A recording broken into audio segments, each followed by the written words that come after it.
कैलाश पर्वत पर विराजमान थे, साथ में जगत जननी भवानी माँ पार्वती भी वहीं विद्यमान थी। भोले बाबा थोड़ा समाधि में बैठ गए, सोई नारद जी आए। माता जी जय जय सीताराम। हाँ सीताराम सीताराम। माता जी भोले बाबा कहाँ है? साधना में। अच्छा अच्छा ठीक है। अच्छा माता जी भोले बाबा तो साधना में, आपको कुछ रहस्य पता है भोले बाबा? बोले क्या? 3 रहस्य हैं शंकर जी के। क्या रहस्य हैं? अरे देवी जी माता जी, पहला रहस्य तो ये है कि तुम्हारे भोले बाबा की पहले भी शादी हो चुकी। पार्वती जी बोली क्या बोल रहे? बोले ठीक कह रहे हैं, पूछ लेना। आपको पता नहीं होगा इसलिए हमने सोचा बता दें। फिर तो आपको ये भी पता नहीं होगा जो मुंडों की माला है वो किसी की है, और ये जो भस्म लगाते हैं इसका पता है रहस्य? बिल्कुल बेटा तुम्हें पता है, तुम बताओ। नारद जी बोले हम बता नहीं सकते, किसी के गोपनीय मैटर में हम पढ़ते नहीं। पार्वती माता जी बोली जय हो, आगी लगा के चल दो, तुमने बता रहे नहीं हो, आगी लगा दी। जय हो जय हो। नारद जी बोले अच्छा माता जी प्रणाम। पार्वती माता बोली ठीक है जाओ। गए नारद जी। अब भोले बाबा समाधि से जगे, सोई कहा देवी जी सीताराम। लेकिन माताओं की आदत तो होती है कोई बात दिमाग में बैठ जाए सोई घूमत रहा। भोले बाबा ने कहा देवी जी सीताराम। पार्वती जी बोली वही पहली बारी से करो। भोले बाबा समझ नहीं पाए ये क्या उल्टा सिस्टम है। अरे देवी जी क्या हो गया? शंकर जी तो समझ गए, कहीं नारद जी तो नहीं आए? धीरे से सिर हिलाओ, हो आए तो थे। शंकर जी बोले कुशल है, बातों से काम चल रही बनना वे, जहां जाते हैं वहां तो आग ये लगा। देवी जी ये कौन है, किसका नाम ले रही, किससे सीताराम करे? महाराज आज बाद में सीताराम होगी, हमने सुना है आपकी पहले भी शादी हो चुकी है, बताओ किससे हुई? अच्छा और कोई प्रश्न? हाँ महाराज मुंडों की माला किसकी है? और कोई प्रश्न? ये महाराज भस्म किसकी है? सुनो देवी जी हमारा पहले भी विवाह हो चुका, लेकिन वो किसी और से नहीं, पूर्व जन्म में तुम ही सती थी, इसलिए तुमसे ही हमारा पहले विवाह हो चुका है। अच्छा महाराज ये मुंडों की माला, ये मुंडों की माला भी तुम्हारी ही है? हमारी? देवी हम तुमसे इतना प्रेम करते हैं कि जहां भी जब भी तुम्हारा शरीर त्याज्य होता है, जब तुम चली जाती हो तो देवी हम तुम्हारे बिना रह नहीं पाते, इसलिए तुम्हारे मुंड को उठा करके हम अपने हृदय के पास लटका लेते हैं। अच्छा महाराज ये भस्म? बोले ये रघुनाथ ये राम नाम के प्रभाव की भस्म। अच्छा महाराज शंकर जी भस्म क्यों लगाते? एक बार एक मुर्दा जा रहा था, मुर्दा के पीछे बहुत से लोग गांव वाले, एक आदमी मर गया जिसका नाम था टिल्लू गुरु। टिल्लू गुरु मर गया, बहुत से लोग पीछे थे, सब कह रहे थे राम नाम सत्य है, राम नाम सत्य है, सत्य बोलो सत्य है। शंकर जी ने कहा वाह ये लोग कितने अच्छे हैं, राम नाम सत्य कह रहे। तो शंकर जी भी पीछे खड़े हो गए और पीछे पीछे शंकर जी भी चलने लगे, क्योंकि जहां राम वहीं भोलेनाथ। तो शंकर जी भी कहने लगे राम नाम सत्य है, राम नाम सत्य। लेकिन जैसे ही शमशान घाट पहुंचे तो जो लोग गांव वाले आए थे, जहां मुर्दा को रखाओ आग लगाई, तो जो गांव वाले राम नाम सत्य कह रहे थे सब बदल गए 2 मिनट में। अब तो खुसर फुसर करने लगे एक दूसरे से। अच्छा भैया तुम्हें कब पता लगा ये कैसे मर गए गोपाल टिल्लू गुरु? सो दूसरा बोला अरे भैया क्या बताएं, हम तो दुकान जा रहे थे, तब तक बच्चा दौड़ते हुए आया कि पापा पापा पापा पापा टिल्लू गुरु तबक गए। तीसरा बोला अब हमारी मत पूछो। बोले क्यों? हम क्या बताएं, हम तो जा रहे थे बिजली को बिल भर भी, इन्हें आ जाइए मरने तो संदेहा ना मरती।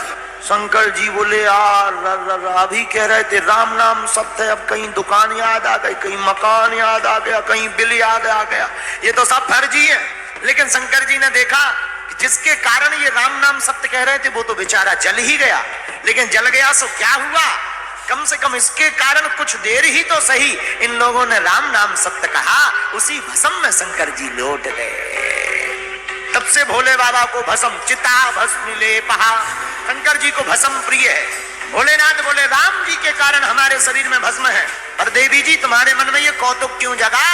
पार्वती जी बोली महाराज और तो सब ठीक है, आपने ऐसा कौन सा रस पी लिया है कि आप मरते ही नहीं हो, केवल हम मरते हैं। कौन सा रस पी लिया? हाँ बात अच्छी। देवी जी हमने अमर कथा का पान किया है। देवी हमने भगवान की अमृत रूपी कथा का पान कर रखा है, इससे क्या होता? मृत्यु पर विजय प्राप्त की जाती। महाराज हमको भी सुनाओ। ठीक है देवी जी सावधान पूर्वक सुनना। जी महाराज भगवान ने माता पार्वती जी को सामने बैठाया और अमर कथा कहते हैं भगवान की मंगलमयी कथा ही अमर कथा है। सुनाना प्रारंभ किया, डमरू को सब कैलाश के पक्षी उड़ गए, लेकिन एक छोटा सा सुख का बच्चा, तोता का बच्चा उसी वृक्ष के ऊपर रहता था। छोटा था, नन्हा था। माता पिता तो उड़ गए डमरू की तेज गर्जना को सुनकर, पर वो नहीं उड़ पाया। भगवान की मंगलमयी कथा सुनाना भगवान शंकर ने प्रारंभ किया तो पार्वती जी ने कथा सुनी और हुआ क्या, नींद लग गई। नींद लागी, शंकर जी सुनाते रहे, लेकिन जो तोता का बच्चा ऊपर पेड़ के ऊपर बैठा था वह तोता का बच्चा जवाब देने लगा। शंकर जी ने कथा पूर्ण की। पार्वती जी महाराज कथा सुनी? हाँ महाराज सुनी। अच्छा बताओ क्या क्या सुना? तो जहां तक सुनी थी वहां तक तो पार्वती माता जी ने ठीक बताई, फिर बताने लगी जबलपुर बनाकर। शंकर जी समझ गए साहब गड़बड़ है, देवी जी कहीं सो तो नहीं गई थी, तो धीरे से सिर हिला के तब थोड़ी सी नींद लग गई। लेकिन शंकर जी सोचने लगे भाई नींद लग गई थी, फिर हमारी कथा सुनी किसने, जवाब किसने दिया? ऊपर की तरफ देखा ध्यान उठ करके, तोते का बच्चा। सोई शंकर जी ने त्रिशूल लिया मारने के लिए, तुमने हमारी कथा चोरी कर ली।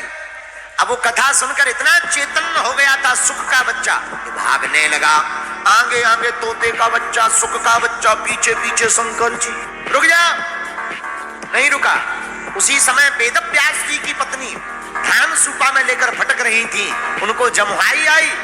अब तोता ने सोचा कि और तो बचना मुश्किल है, सोई जमुहाई के माध्यम से मुंह में प्रवेश होकर गर्भ में पहुंच गए। शंकर जी दौड़ते दौड़ते दरवाजे पर आए, वेदव्यास जी खड़े थे। महाराज कहां जा रहे?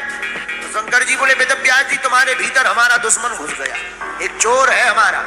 महाराज तुम्हारी क्या चोरी कर ली? तुम तो कुछ संपत्ति रखते ही नहीं हो, आपके यहाँ संपत्ति के नाम पर क्या है जो चोरी हो जाए? महाराज बोले हमारी संपत्ति चोरी नहीं हुई, कथा चोरी हुई। बोलो सीताराम। क्या चोरी हुई? कथा चोरी। धन्य है महाराज। अच्छा कथा कौन सी चोरी हुई? अमर कथा। उसको क्यों ढूंढ रहे? अरे बोले निकालो हम मारेंगे। महाराज अमर कथा का फल क्या है? भाई अमर कथा का फल है कि जो अमर कथा सुनता है वो मरता नहीं। वेदव्यास जी बोले इसीलिए तुम्हारा नाम भोला। बोले क्यों? बोले जब जिसने अमर कथा सुन ली, जब उसे मरना ही नहीं है तो तुम त्रिशूल लेकर घूम रहा है। शंकर जी को तब याद आया, अरे राम राम राम राम राम राम राम राम। कोई बात नहीं महाराज, अब ये तुम्हारी देवी जी के गर्भ में हो गया, जाओ।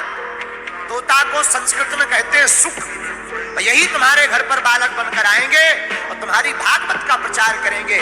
वही सुखदेव बनकर के प्रकट भये हैं और इन्होंने ही भागवत का प्रचार किया है।